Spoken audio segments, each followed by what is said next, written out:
All right, what's going on, everybody? Welcome back to the Waveform Podcast. We're your hosts. I'm Marquez. And I'm Andrew. And this is video episode number 2, which is very exciting. I realized we just pointed to ourselves, and I was wondering why you were doing that, but that's because it's on video. Just so you know, I am Marquez. I'm pointing at myself. Just in case you couldn't tell the difference between us. Yeah, actually, that's really funny because that brings me right into, we're going to talk about a bunch of stuff today. We've got some electric car stuff we want to talk about. Some stuff going on with YouTube and some features and some feedback we might have. And then also the world of like AirPods for Android. What's happening there. Again. It's great. But I want to go over some of my favorite comments on the first podcast video because now it's on YouTube. It's on the Waveform channel. You guys are watching it here again. If you're listening, there's a lot of great comments. And obviously now that we have YouTube comments, it's that direct feedback, immediate feedback. I do wish podcasts kind of had a way to do that. Yeah. I mean, we've been using the Twitter kind of that way, but it's not as like immediate and like timestamps and all that stuff. It's super good. You might notice a little bit of a theme here. All right, first one. I don't know why, but after seeing this, I can't connect how Andrew sounds to the way he looks. I thought I wrote that at the end. I didn't know we were jumping into this already. It's great. Wait, I have another one. Okay. There's a couple. There's a couple like this. Not gonna lie, Andrew's face is not what I would have expected after listening to his voice for all these months. Ever heard of how someone's face doesn't match their voice? That's Andrew. This is my first time seeing his face. I had no clue what he looked like until now, and this isn't what I imagined. No shade, Andrew. Still cool as hell. I appreciate the no shade disclaimer at the end there. This is great. This is the beauty of going on videos. I never pictured a lot of the audio only podcasts that I listen to. I realized I was reading a lot of these comments and realizing like I do the exact same thing. Reply all. I didn't like look up what they looked like for a long time. Every time I do a like kind of criminal podcast or something like that, I refuse to look at what anyone looked like until after the end because I get so into it that I have the pictures in my head and I don't want to mess up that like my imagination. It's like when you read the book after, or when you see the movie after you read the book and you're like, that's not how I pictured that character, but yeah. All right. So I'm sorry for anyone who my face has ruined I'm dying to know though, like I want to know how people saw me in their head. Right. Really bad. My really favorite comment, I have no explanation for this, but in my head, after only hearing Andrew's voice, I could swear he had long hair. So yeah, apparently that's how they'd picture you. This is the longest my hair's been in a bit, but it's just because I'm lazy because I don't feel like getting it cut. I don't have the patience for long hair, but I'm kind of just hoping that means you've got me as like a Fabio kind of vibe going on in your head. So stop watching the video. I appreciate that. No, imagine me like that. It's fun. I think the point of the video podcast, I guess the whole point of this is like we're providing a little more context. Like I didn't realize this, but I'd watched a bunch of video podcasts before I'd gotten into the podcast world. And I realized that I wasn't really watching them. I was listening to them, but then glancing over every once in a while when something was worth showing or seeing. And that's how I consumed like the Joe Rogan podcast or the H3 podcast or whatever other. They just kind of exist ambiently, and then I'll glance over like, oh, that was kind of interesting. It's almost like you see it and you can see how they're set up and it makes it feel personal. And then all of a sudden you realize you're not even looking at it anymore, but you're still almost imagining what's already happening on the screen. So yeah, I mean, we did this as another platform to have the podcast on because people wanted it. But our main goal here, and I know a lot of questions and comments we got were people worried that the video podcast was going to overshadow the audio format, and we don't want that to happen at all. No, you should get the same experience either platform. Right. Minus video. It's basically the same thing. Now, one thing I will add, the Clips channel will be much more visual. That, if you haven't already seen the Clips channel or subscribed to it, might as well go subscribe now. The Clips channel will have its own clips and parts of the podcast, but like sectioned out and edited more into like their own videos. Yeah. And of course, like you mentioned, this helps discoverability. People can find the podcast on YouTube. It's really hard to just discover podcasts unless they're trending on Apple Podcasts. So that's what the channels are all about. Definitely get subscribed on YouTube if you haven't already. That'll end my shameless plug. Well, yeah, but I also think the Clips channel, if you are an audio listener and at some point you think like, oh, I wish I saw that thing they were talking about because they're terrible at explaining things verbally. Then you can just go find it on the Clips channel probably, and it'll be way easier to just see that one little section, maybe 8 to 10 minutes of it without having to like rewatch the whole video podcast or something like that. Yeah. Cool. Also, the intro is incredible. It just is. Michael just blew it out. It's just amazing. Again. It's crazy. That if you have any reason to watch the videos, it's the intros are amazing. All right, so this past week also on the MKBHD channel, you might have seen we made a video on Right to Repair, mentioned that we're making a bigger piece on Waveform. That is not this week. We're aiming for that to be next week's Waveform podcast with even more interviews and even more opinions and perspectives than before. So we're not talking about that this week, but that's upcoming. Stay tuned for that. It's going to be good. I'm excited for that. Yeah. But what I wanted to jump right into is we finally have, and this is kind of all we have, but we have a name for Ford's electric F-150 pickup truck. So it's called the Ford F-150 Lightning.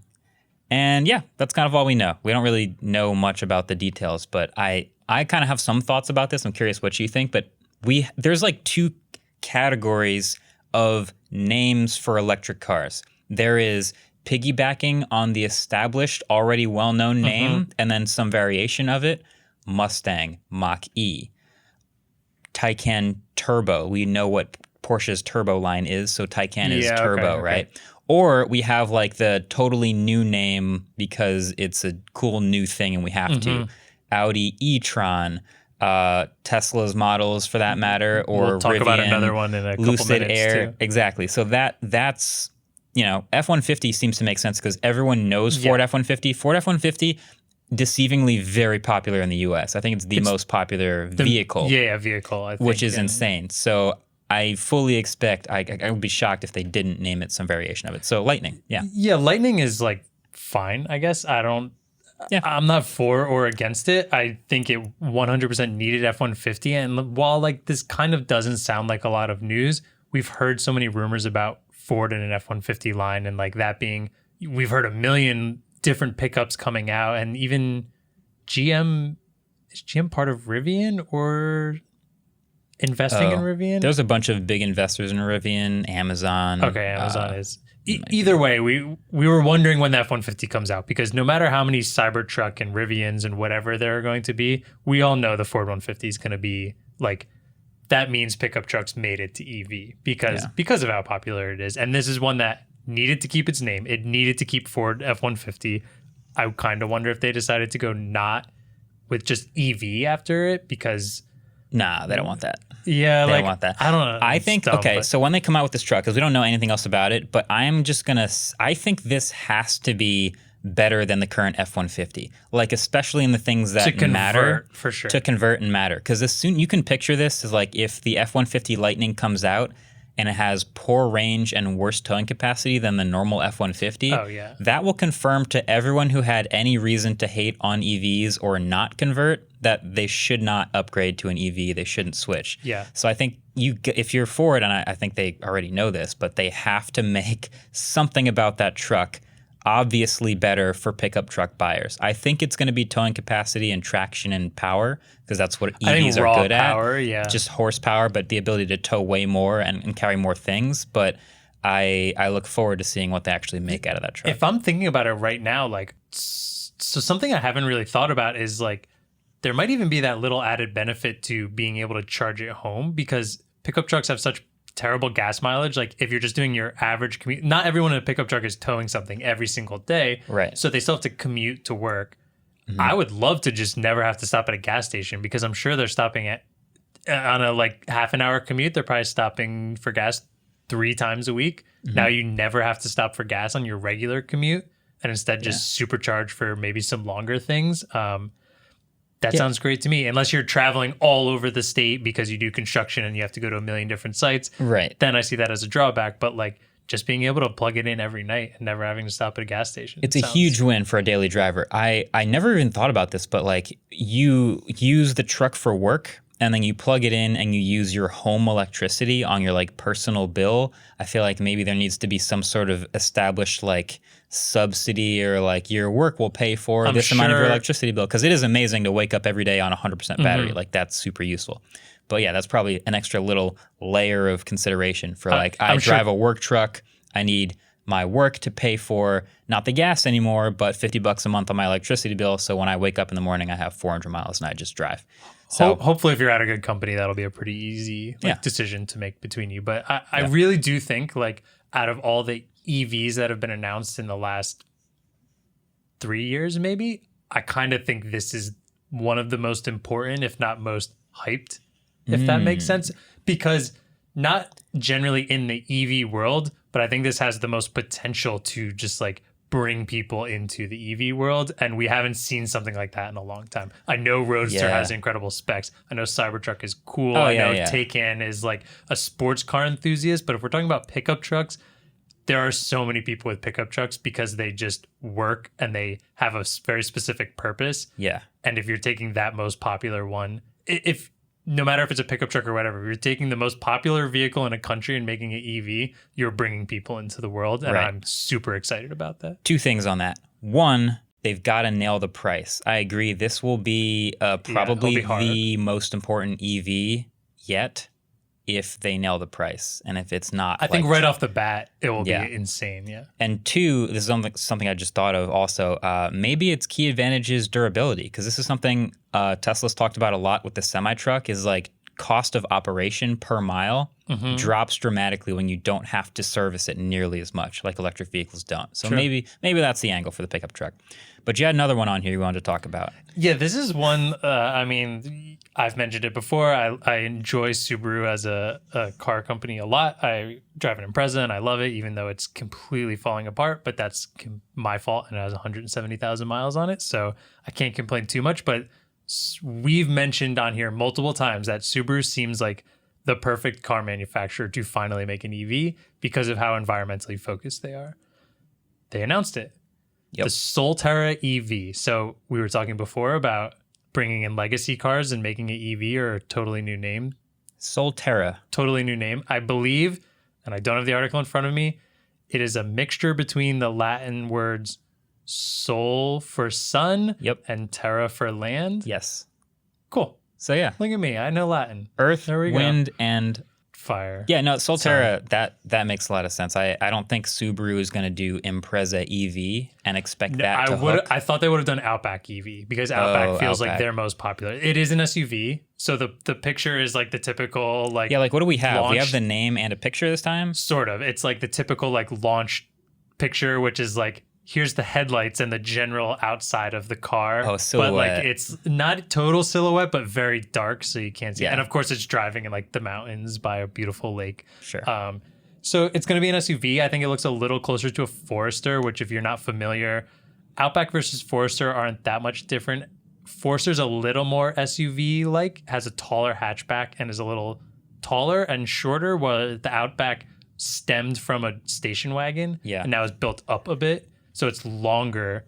I think drives more like to me, sitting in it, I feel like I'm sitting high up like an SUV, but long, like my legs are out. Yeah, like an old station wagon. But either way, it looks like this is closer to a Forester, at least in size. The thing is, here's what's going to happen: is it's going to come out, and everyone's going to go, "How does it compare to Tesla Model Y?" Because it's just the one that is the same size that is the most popular that Tesla makes. Yeah, and I don't think that's the same customer. This is like it's another one of those things where Taycan had to get compared to Model S, but like that's a different customer. And so Subaru buyers who are looking for eco-friendly, plug in literally in the garage every day, but also go for a long road trip. They're going to care about charging network. Bingo. They're going to care about like price friendly, and that's hopefully both going to be nailed by this. So yeah, I'm kind of interested in it because Subaru's main like strong points are generally reliability, which hopefully they can continue to do that. Yeah. All-wheel drive, which I kind of think is where they're not going to be able to like set apart quite as well, because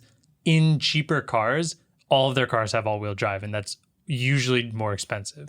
So that's where they really set themselves apart in combustion engine cars. Yeah. But here, almost every EV has four-wheel drive. At this point, it wasn't always that way. Not always, yeah. It used to be like there was the Tesla Model S P85, and then they made the P85D, which was the dual motor because they had a bunch of rear-wheel drive, just single motor between the back wheels.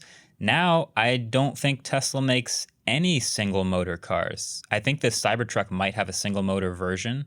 Okay. But that might not even be true. I think kinda makes all of their cars are all-wheel drive, and most EVs now are putting two motors in the car. I'm gonna be interested seeing more EVs come out with that to see if technology is any different in terms of like sending power and not power. Because generally the way all-wheel drive works in terms of traction is this wheel is slipping. I have the capability of making that wheel have less power and the opposite wheel have more power to make up for it, and thus gain traction. And Subaru's been top of the line of that for years and years and years.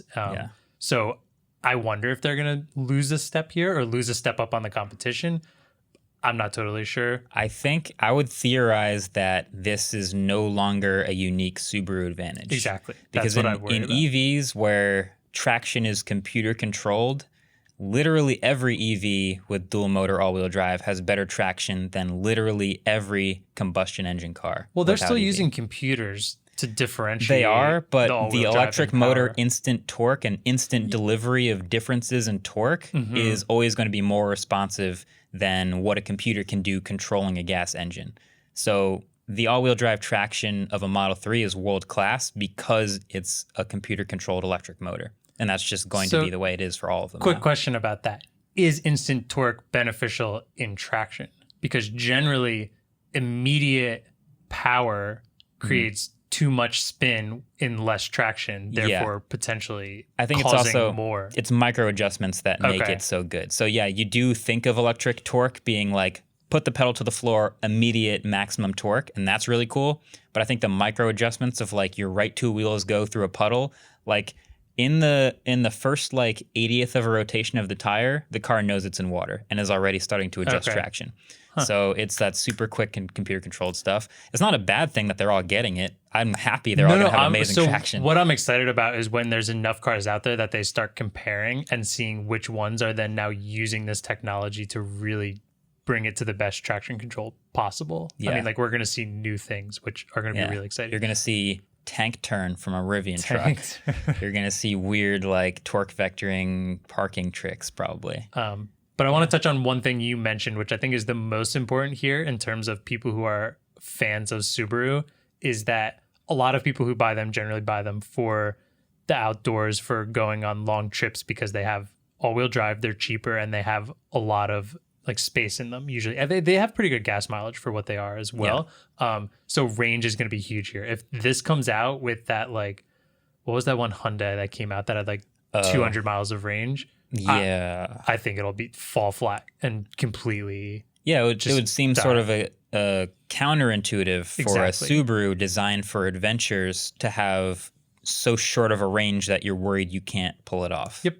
That's So my main worry about it here. That's a combination of range and charging network. We'll see what the charging network infrastructure plug-in. I don't think they've announced that yet. Is it going to be just like Electrify America? Is it going to be a bunch of different third-party networks? Yeah. Don't know yet. Tesla superchargers, it's still an option, but we don't know yet. So I'll be interested because they're such a smaller company. They've got to be one of the smaller, already established car companies now jumping into the EV market, as far as I know. Because generally, like a lot of these companies are all branded under one, where Subaru, as far as I know, is independent. Okay.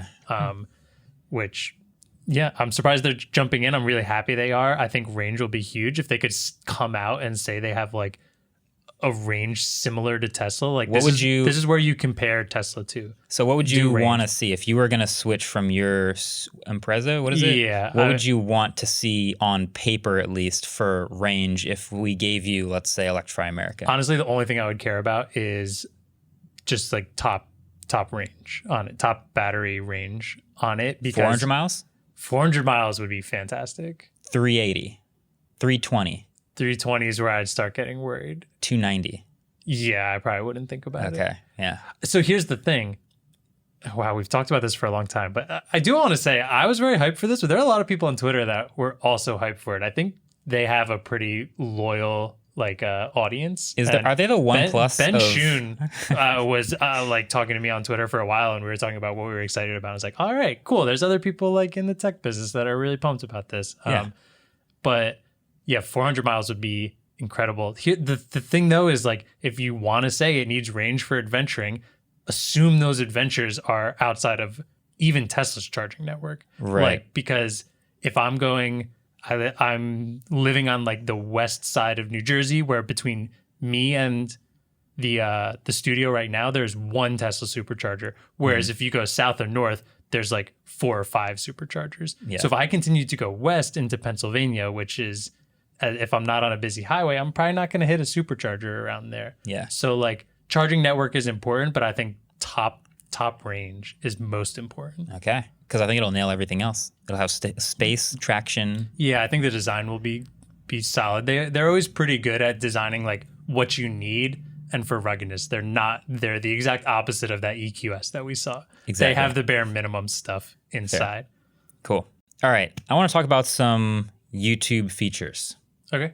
I talk about YouTube a pretty good amount, just like kind of around the studio.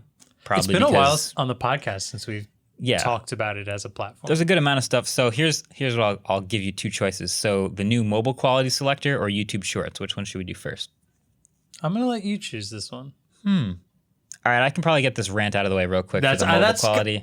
I basically was saying rant on, man. Okay, so YouTube's new mobile video quality selector, it's been around for a couple weeks now. You've probably seen it. You used to just go up to the little 3 dots in the corner and hit the quality thing and then just pick your resolution, right? Simple. Yeah. People know big number means more resolution. People know that big number means more data. I think we're all on the same page there. I think YouTube tried to simplify it. And in their efforts of simplifying choosing quality, they actually ended up making it annoyingly more complicated, where now you're picking a text option. Let me just pull it up. I tweeted a screenshot of this so I can just read it to you real quick. You are now choosing not between like 1080 or 720. You're choosing between auto recommended, adjust to give you the best experience for your conditions, or higher picture quality, adjust to use more data, or data saver, lower picture quality, or advanced, select a specific resolution. That's the new selector. Woof. And it tells you what the quality is for your current video, and if it's automatic, it might cycle up to 720, maybe 1080 if your internet connection's good enough. If you want to just switch to 4K because you know it's a 4K video, you have to go to the 3 dots, you have to go to video quality, you have to go to advanced, then you have to go to scroll down and then hit 4K. I'm not looking forward to that at all. It's just worse. It's just worse. It's more confusing for sure. It's more clicks. It's a little more confusing. And I feel like YouTube was thinking we want to simplify this and just make people go higher quality, lower quality. They're switching to lower quality because they want to save data, or they're switching to higher quality because they want better quality. So that's what we'll put in text. But people already know that. And I don't think any new users or brand new people to the internet are confused about does the big number help my video quality or data? Like, obviously, the big number is more data. Can I clarify something here? Sure. So this is what happens now when you're inside of a video and you click the quality thing. Yeah. Right? I could see this working better if it were like in your YouTube settings. It used to be. That's where it was. And that's how you defaulted things. You're like, I want this default to be, I'm on my phone. Like maybe if it's on mobile data, I want it to take less data. If I'm on Wi-Fi, I want higher quality. Stuff like that would make sense. I remember a really long time ago, I made a tutorial video on, there was a channel toggle, a login user-centric channel toggle where you could default to the highest available resolution on every video you watch. And that was a toggle you could check and you would just accept that use more data. But on the desktop, like I want that. And I'm pretty sure that's still somewhere on the internet of like me showing people how to do that.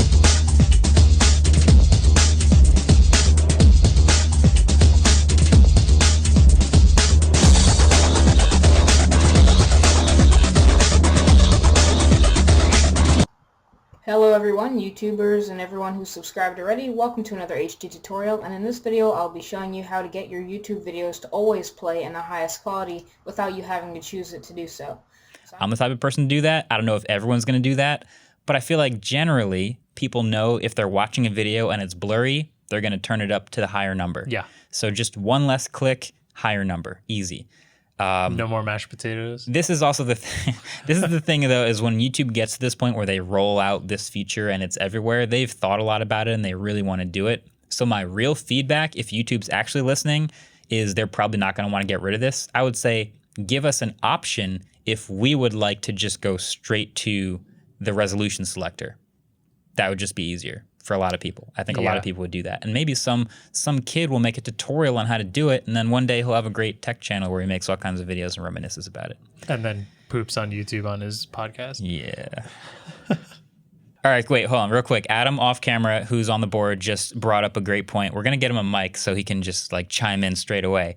But there's a possibility YouTube just wants to discourage people from switching to 4K right away, like immediately going to the highest quality and not really thinking about it. So they've added a little bit of friction. They've added a little bit of an extra hurdle to jump over so that most people just leave it in auto and don't think too hard. Because even if you go to higher quality, it doesn't necessarily go to the highest resolution. Oh, wait, really? It's still dependent on your connection. It just goes to one of the higher resolutions. So I was doing this before. I switched to higher resolution, and it brought me to 1080 on a 4K video. I tested it on our own video. Oh, wow. So I selected give me the higher quality. It went 1080. I'm on a 1440p I mean, phone. it's higher quality. It's than higher, what it was, but like I am already toggling this phone to be a 1440p screen because I want to see those videos in 1440, and YouTube is making me jump again. So is it a bandwidth saving thing? Adam might be right. I just wish they would just give me the option. I think there definitely is some aspect of bandwidth saving there. That makes the fact that it's more friction. I don't know if it necessarily. My argument would be less that it's more friction and harder to change, and more that it's like hinting, like hint, hint, nudge, nudge, like the way they explain it in text rather than numbers makes it feel like you're getting what is best for you. They're telling you what's best for you, which therefore comes back to including less bandwidth and benefits them. Definitely. Does that make sense? It does. Yeah. And then when you put both of those together, now they're just selling a lot of 480, 720 video. I'm dying on this hill, YouTube. I hate it. Please change it. All right. That rant is over. We want to talk about YouTube Shorts. So we saw a headline earlier this week about YouTube creating this $100 million creator fund because they're going to start paying some of the top short creators. Not even creators. It was some of the top short videos, I believe. They're going to reach out and pay them. Yeah, I read I'll just read the excerpt real quick. Yeah. Each month, they'll reach out to thousands of creators whose shorts receive the most engagement and views to reward them for their contributions. So if you have a couple shorts go viral, expect an email going, would you like to get paid? Yeah, out of the fund. The thing is, we don't know how much they're going to pay them. This $100 million creator fund sounds great in a headline, but if they're reaching out to thousands of people a month, I don't know what kind of money it is. It's still nice money, and it's still them trying to attract people to shorts. But I feel like shorts in general are just kind of a really great way of explaining how like YouTube launches these new features, they fall flat, and then they're trying to find ways to get people to do them. And I think that because of that, it boils down to like, why are these not working? And why are people love YouTube? Like people made their whole lives on YouTube. I literally have a job because you have, but like, why are these main creators not doing these other things? I think I can speak to that. Yeah. So first of all, the creator funds that we keep seeing, it's like my favorite new trend of like, man, all right. There's a TikTok one this week for TikTok stuff. Exactly, same thing. Yeah. And it's because the platforms realize they not just want, but need creators on their platforms making stuff to make them work. That realization, great. Now, YouTube Shorts, so the hesitation by a lot of YouTubers to dive into Shorts is really interesting. I think a lot of the longer-term creators, like me, have a bit of an aversion to YouTube releasing new, untested, unproven features because they could possibly have adverse algorithmic effects. Yep. They could possibly get killed in 6 months, and you will have just poured a bunch of resources and pivoted your channel down a path that ends up being a dead-end road. Yep.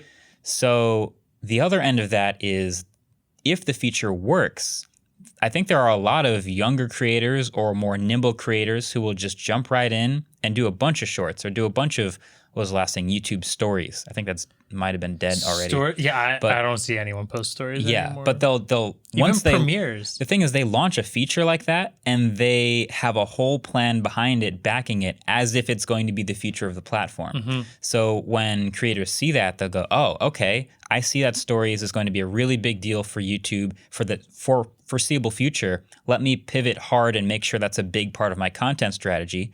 And then when it's dead in a year, you feel like you wasted a lot of time, resources. You might have hired for it. Like that's a big loss. Like that's a big risk to take. But if it does explode, and let's say shorts is this huge future category on YouTube, a lot of younger creators who got in early and focused really hard on that are going to be really happy about it. Mm-hmm. So shorts is clearly a response to TikTok. It's literally almost the same thing. Like you go in to hit shorts on the YouTube app and it's this endless scrolling carousel of vertical videos. It's kind of what you'd expect. The algorithm tries to learn you. But YouTube knows that it needs YouTube Shorts creators instead of just people uploading to TikTok and then copying that file and also putting it on Shorts, which is most of what's happening. That's what they're doing. That's what they did on Reels. Like that's all Reels is literally like watermarked TikTok videos. Like literally all of Reels has the TikTok watermark and the name on it. And people are probably just using Reels to find more people to go follow on TikTok. And they literally show up in my Explore page. Like the ones that Instagram is suggesting to me on my Explore page have TikTok and TikTok logos on them. That's really funny. And if anyone was going to do a TikTok competitor, it would be Instagram. It just makes the more sense. The demographic that is on TikTok is very, very active on Instagram, and it's just that social media platform, that short form social media platform that it makes way more sense on. Yeah. And it's TikTok still blowing Reels out of the water. Yeah. So YouTube, I mean, this is a smart move from YouTube, no doubt. Like they are the video home on the internet. Mm-hmm. And if you run YouTube and you see TikTok, another version of videos blowing up, of course you need to make a competitor for it to offer people an alternative, and possibly they'll come to YouTube later.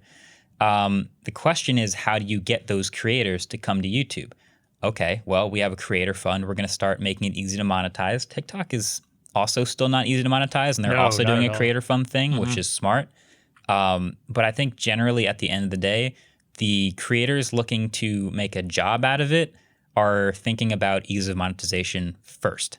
Discoverability right behind that. Mm-hmm. And YouTube is trying to lock both those things up. And they obviously have discoverability, but the TikTok algorithm is something special. Just surfaces things you want to see. It's really good. So they have that to compete against. I do think, though, there's the aspect that we touched on really at the beginning of that. You touched on it really quickly. It's just like, you're talking about bringing new creators in. YouTube definitely also already houses some of the biggest creators in the world. And they definitely want those creators to use their new features, because if those creators use their new features, that's still bringing more people in. And I think that's where you talk about the unknowingness of the algorithm really starts making those big creators weary of jumping into some of these new features. We still don't use Premieres. They've been around for a long time, because from what we found... Have I explained this? I don't know if we have. We may have. It just might as well do a refresher. Yeah. So premieres, what happens with a premiere is, if you think of like a movie or like say a TV show where it premieres on TV, everyone watches it at once. Mm-hmm. YouTube sees that on TV and goes, you know what? We're going to be the video home of the internet. We'll offer something like that. So you can make a whole YouTube video, upload it, and then set it to premiere so everyone watches it at the same time live. They can't fast forward. They're all watching it with you. And there's a live chat, and it's really cool, and they obviously thought a lot about it.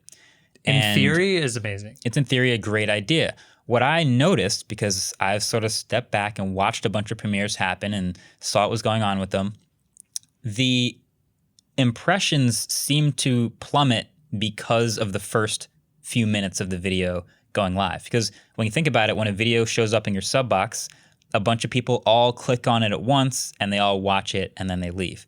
When a video is premiering, a bunch of people all click on the premiere, and for those first 15 minutes, however long the video is, they all watch the premiere. Then when it's over, they leave. Then it shows up in the sub box, and I have no idea how they counted those live views. Mm-hmm. Typically, seems pretty low to me. So I haven't. We did a premiere with the blind smartphone camera test. Yeah. And I kind of observed the same thing, where like the first hour it was 10 out of 10, like half the views of a normal video, and then it eventually caught up. But I see that and I'm like, I'm not going to keep doing this. Let me clarify there. You say 10 out of 10. If you don't know what we're talking about, that sounds amazing. We're saying the best hour or whatever, or the best impressions for the last 10 videos, it was ranked 10 out of 10. So the worst. It literally had the worst rating out of our last 10 videos. Yeah, with like half the views of number 9. Yeah. So it was pretty bad. So yeah, I see that kind of thing, and I'm like, well, once they figure that out, I'll do premieres again, but it's not really ready for me to keep diving in and pushing videos through that. Same thing happens with like stories. They kind of did for a while, and now I'm pretty sure it's dead. Yeah, I think it's dead. still there, but no one uses it. But Yeah. like if we're talking about how something we like kind of understand with the algorithm, but don't totally, this podcast right now is a great example because people might wonder why we made a podcast video channel and a podcast clips channel. And if you look at a lot of other podcasts, they do the same. Joe Rogan, H3, Lou Later, they all have separate ones. And the theory behind it is that if you have long form content and you have shorter clips, the overall watch time on the channel is going to be all over the place. Because if you have 30 minutes of watch time on the long one and 6 minutes of watch time on the short one, it gets confused and has a hard time like serving those videos. Yeah. So that's why we separate them. And because of that unknowingness, people are creating these different workarounds on YouTube. And I think bringing that all back to now shorts, imagine being a channel like us that creates generally 10 to 15 minute videos, now putting a bunch of, not just to mention that they're vertical, which we would never, ever, ever put on the channel, but putting a bunch of 60-second clips on where the watch time is 60 seconds. How is that going to affect our 15-minute videos? Right. The answer probably is just separate shorts channel. I mean, we've seen that. Yeah. It's now you have a dedicated audience that is there for shorts, and they will watch inconsistent watch time short videos. And if you do that on your separate shorts channel, great. I would consider that a fail for YouTube's marketing in the sense that they're hoping big creators bring this to their main audience, where the minute you switch it to another audience, you're going to lose a giant portion of your already subscribers. Because if they miss the announcement to like check out the shorts channel, they're never going to see it. Yeah. So now like as YouTube, they've lost already if that's what's happening. And so it seems like their fail-safe to that is to try to dump as many people into shorts as possible. Oh, I mean, yeah. How though? But that's a thing. We were talking about shorts yesterday with Tim. Yeah. I tried to look at shorts on my desktop and I literally couldn't find it. Oh, you won't find that on the desktop, but you will find it on your phone, which is where they're competing with TikTok. I mean, yes, you can watch TikTok on your desktop. It should be on desktop. It's there and you can find it, but it's the same way TikTok on desktop, that's a tongue twister, exists, but you don't really care about it. If they're competing with TikTok, which is really what Shorts is and really what Reels is, you can watch it on the desktop, but it's all about that endless scroll on the smartphone, and they've built that in, and then they put the button right at the bottom of the app where it used to be the Explore page, or I think it's next to it now. Oh, okay. So now their goal is to just dump as many people organically into Shorts as possible. Same way, Instagram did where they replaced the add post button, put it up at the corner, and put shop there. Same behavior. Let's just dump people in and put it in the place where they're familiar and they're going to see it over and over and they're eventually going to click it.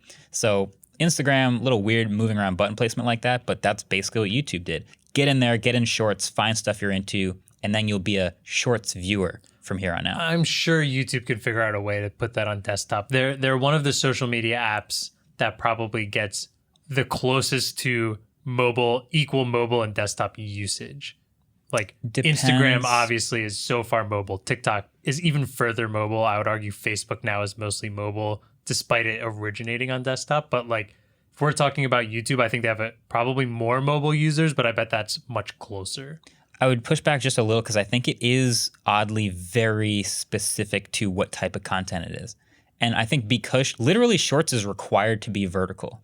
Which is terrible. Yeah. So but that's because they want it to fit as the same TikTok thing. Like you can do a horizontal TikTok, but it just looks ridiculous in the app. They want it to be the TikTok experience. And so they've built everything around it being just like TikTok, but on YouTube, and then they're trying to bring creators in with the creator fund and with I all think these that's rules. where I was trying to go with like the fact that there is a higher average people that use YouTube on desktop because like it was originally built on desktop. It became mobile, and even when you're using mobile, you're almost turning to landscape. Whereas TikTok works well because it's only supposed to be on a phone.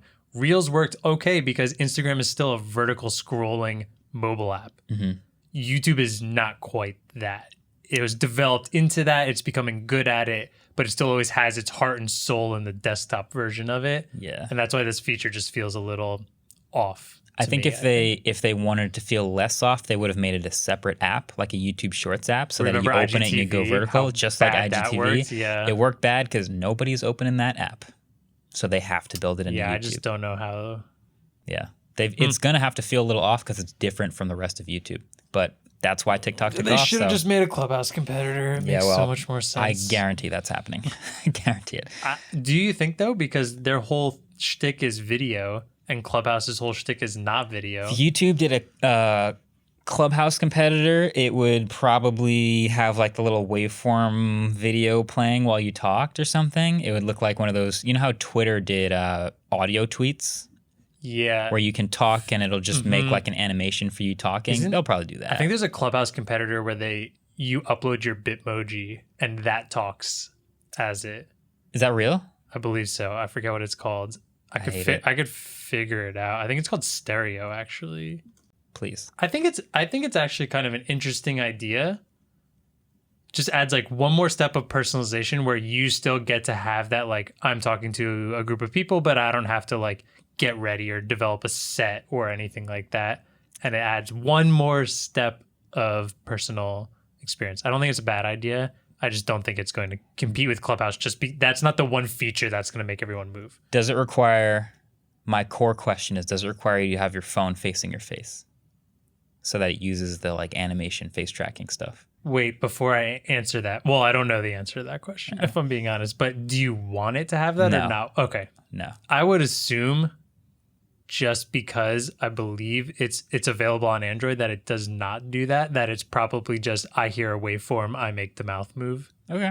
That's my guess. Interesting. I don't know. I've never used it. I've only heard about it. Yeah. All right. That's probably enough talking about YouTube. Let's talk about nothing. Easy. I'm great at that. Let's talk about absolutely nothing. They're coming out with some earbuds. See what I did there? Where's the cricket noise on the soundboard? Oh, that might have been the worst joke I've ever told. No, so anyway, for those unfamiliar, Carl Pei's new company, he left OnePlus. He started this new company, this tech company called Nothing. And every time they make a headline, it's some sort of pun about how Nothing has announced something or somebody's announced Nothing. The company name is Nothing, and I guess what do we know now? They're launching wireless earbuds. Yeah, you can only announce nothing for so long before you have to announce something, which at that point feels like it's already destroyed the complete reason of having the company. But yeah, I digress. It's kind of funny that it's the same like extra beat I have to give when explaining a brand name. When someone asks what my phone was, and I have to be like, "This is the OnePlus 9," and they go, "The what?" And I go, the company name is OnePlus, and then it's the 9, so it's the OnePlus 9. Like, oh, okay, I get it. So now you're gonna have to go. So what is this? The Nothing One. So I'll have to go. Oh, these are the Nothing One. The what?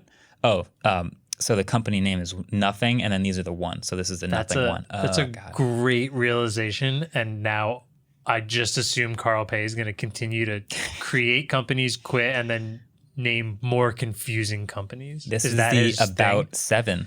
The what? Oh, so the company name is About, and then these are the 7. So this is the About 7. Oh, you better copyright that right now. I'll take 10%. We don't really know anything else about these, right? Is that a product image? There is a product they have like a teaser. I feel like I saw what I thought was an image somewhere, but I can't tell if they just created more out of the teaser.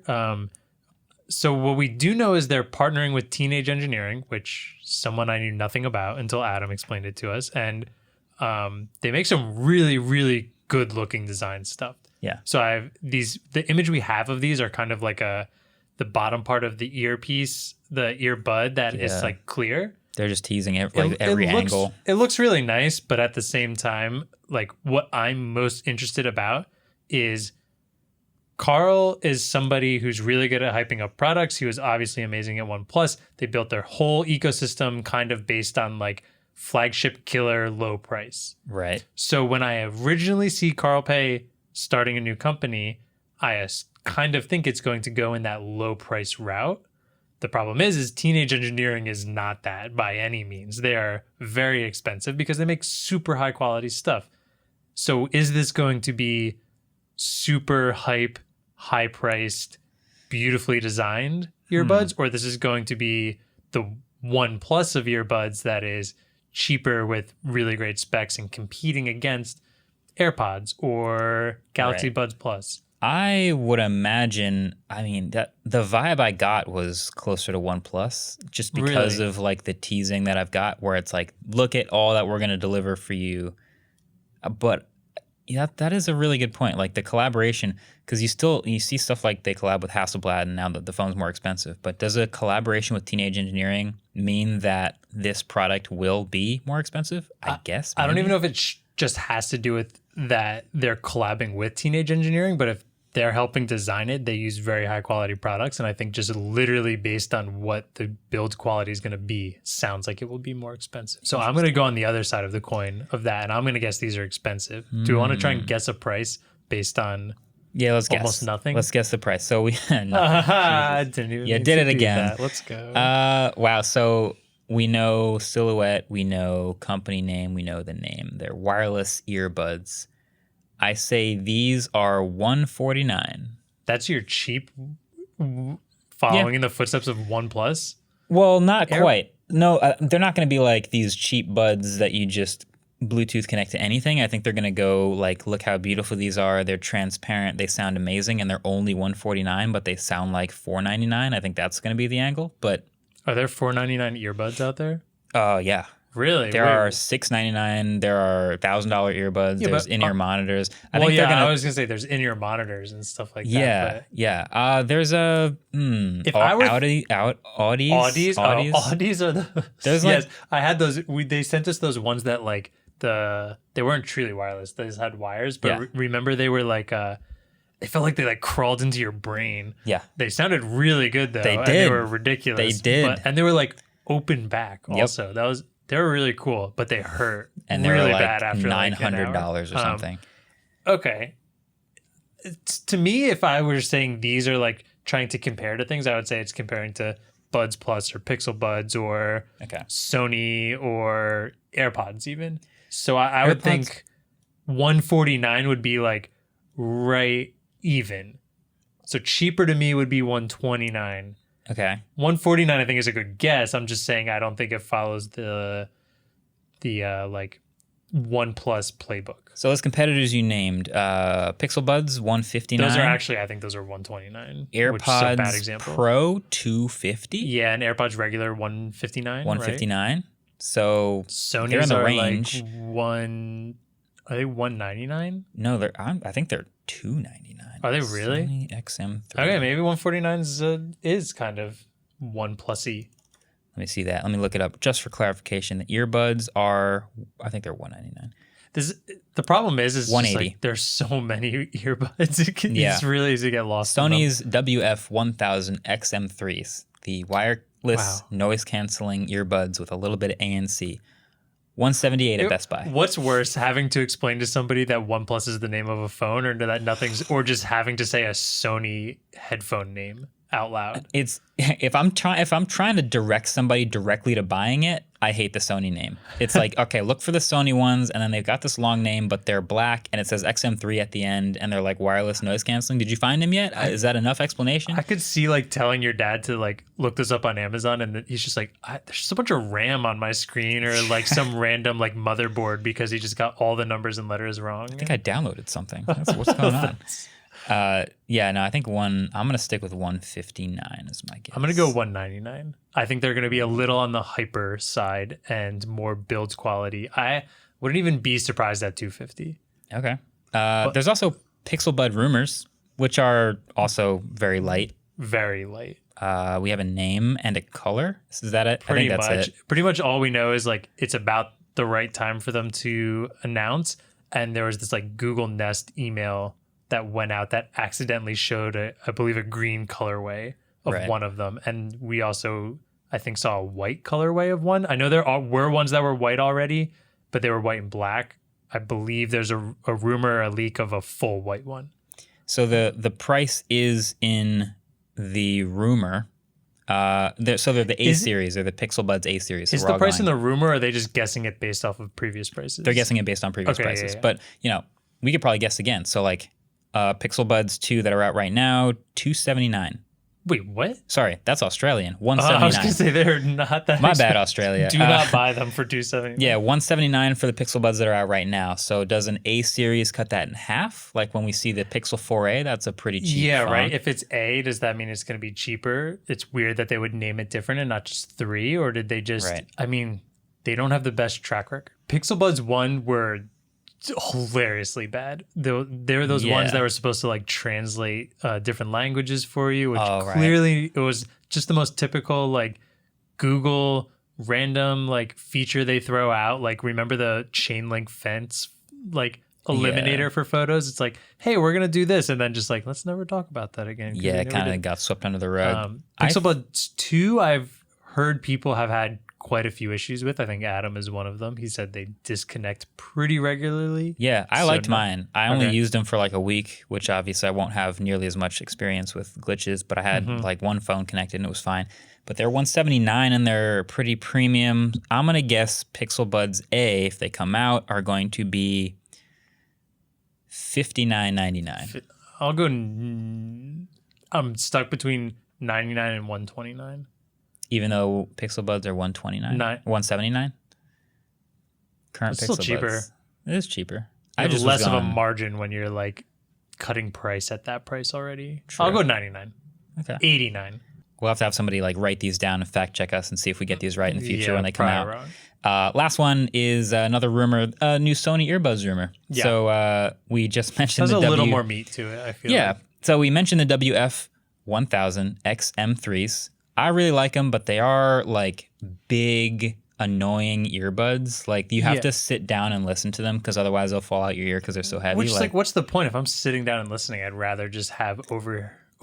They're more comfortable. They probably sound better. They have bigger drivers, but like some people just like in-ear monitoring type, but they're wireless too, so it's different. They look like a Bluetooth like phone accessory, like the headsets back in the day when somebody would talk like this on their Bluetooth and they have a mic. You can do that still. You look like you're like some Wall Street like trader or something like that. The rumor is these Mark IVs will be a different shape actually. If you're in the video podcast or at least the clips, you can see this new different shape rumored, which is a little more of like a circular, a little closer to a Galaxy Bud type of shape. Way more like Galaxy Buds.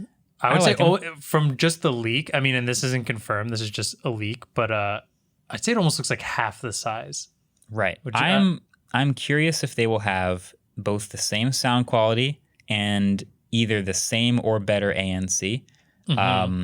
Just as far as like strength of noise cancellation, I didn't find most of the earbuds that I've used to have very strong noise cancellation. I'd say, honestly, AirPods Pro have the strongest noise cancellation, ANC, active noise cancellation, of any that I've used. It's got a seal, it's got the mic, it's really using that computational power.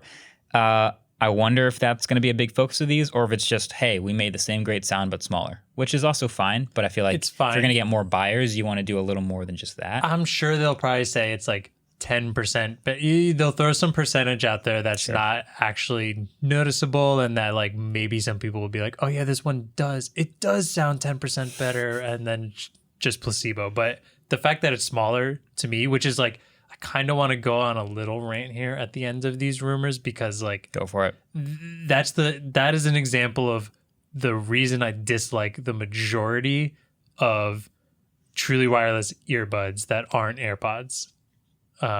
Is they're too big. They're too big, and they're big in a strange way. Essentially, if your earbud is in your ear, I want the least amount of it hanging out horizontally, if that makes sense. Because when the only thing that is keeping it in your ear is the small silicone tip, the further out it goes, the further the center of gravity pushes out your ear, and with every step you make, whether you're walking or running, you can just feel it slowly weighted on the outside, pushing down and thus pulling it out of your ear further and further. And when you have a product that is that small and not connected to anything, the last thing you want to happen is to fall out of your ear. Yeah. So you can make the best silicone tips in the world. If it is too heavy on the outside, it is going to fall out. A perfect example of that, Surface Buds are ridiculous and have like a ton coming out the side of your ear. There's some old Bose ones I despised because they sat so far out of your ears. And the XM3s as well are like that. I would say the pushback for the XM3s would be, you know how you see the ads of like what you expect people to do with the product? I think they expect people listening to XM3s to kind of just be sitting down and not really doing anything, which is a different type of earbud experience than walking around the city, exercising. It's wrong. It's a different earbud. It's still an earbud and it's still focused on quality and being wireless and connecting to your phone, but it's a little different. That would be the XM3 pushback. I agree with the others though, like especially I guess if you're trying to do, you know, Pixel Buds and Galaxy Buds, they're getting closer into your ear. I think Galaxy Buds Plus are some of the best.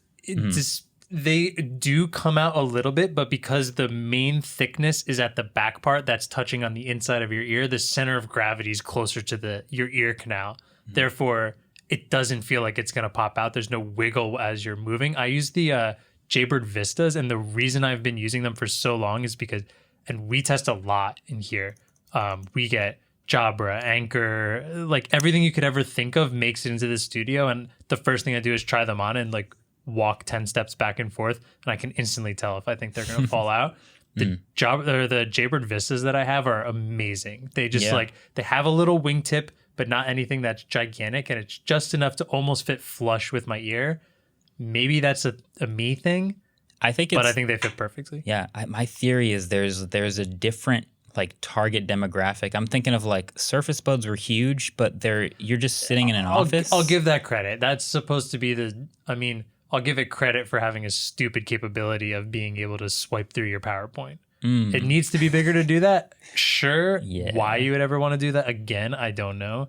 But there's still plenty of ones where I'm sure you've tried it too. You put them in, and the minute you start walking, you can feel it slowly just like pulling out because they're bouncing. I immediately try it with the ones that I know I'm supposed to walk around in. Like the Vistas are an outdoorsy type, like go for a hike in them. Like the Galaxy Buds, walk around every day. AirPods Pro, walk around every day. Pixel Buds, wear them all the time. All of them have done a pretty good job with the center of gravity. So I fully agree with that. Like you got to get that in closer to the ear. And AirPods doing the silicone tip was huge because the original ones didn't fit in everyone's ears. But the thing is their weight in that little, if you want to imagine it like the top of a toothbrush, in the handle part of the toothbrush, that's where all the weight is. And that very well fits the stem. In the stem.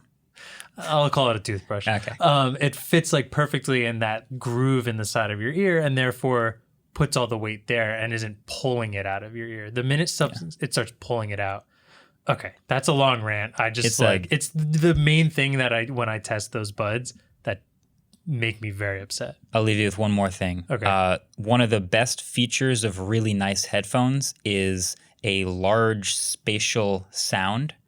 And the closer the driver is to your ear, the harder it is to achieve that sound. So in really nice over-ear headphones, the driver is set back from your ear and you get a better, I think it's called soundstage. And so in really nice listening earbuds, their challenge of getting that driver away from your ear directly translates to the center of gravity, making it feel like it's going to fall out of your ear. I'm sure people listening to this who make products are like, there's other reasons why we do the things we do and we change the designs, but just another thing to think about. I just feel like that shouldn't be the number one priority. I mean, like good sound quality is always great, but good sound quality sucks when it's an earbud laying in a sewer gutter because you were walking down the street and it fell out of your ear. Different strokes. Different strokes.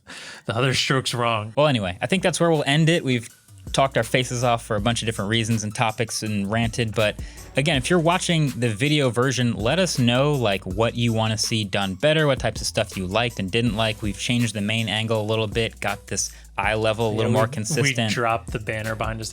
If you're on the audio, just come check it out really quick to see like, now you can imagine, unless you don't want to see what my face looks like and want to keep it as the mystery. Yeah, the mystery. I'll accept that too, as long as I look really cool in your mind. Fabio. Yeah. Other than that, thanks for listening. We'll be back next week. Catch you later.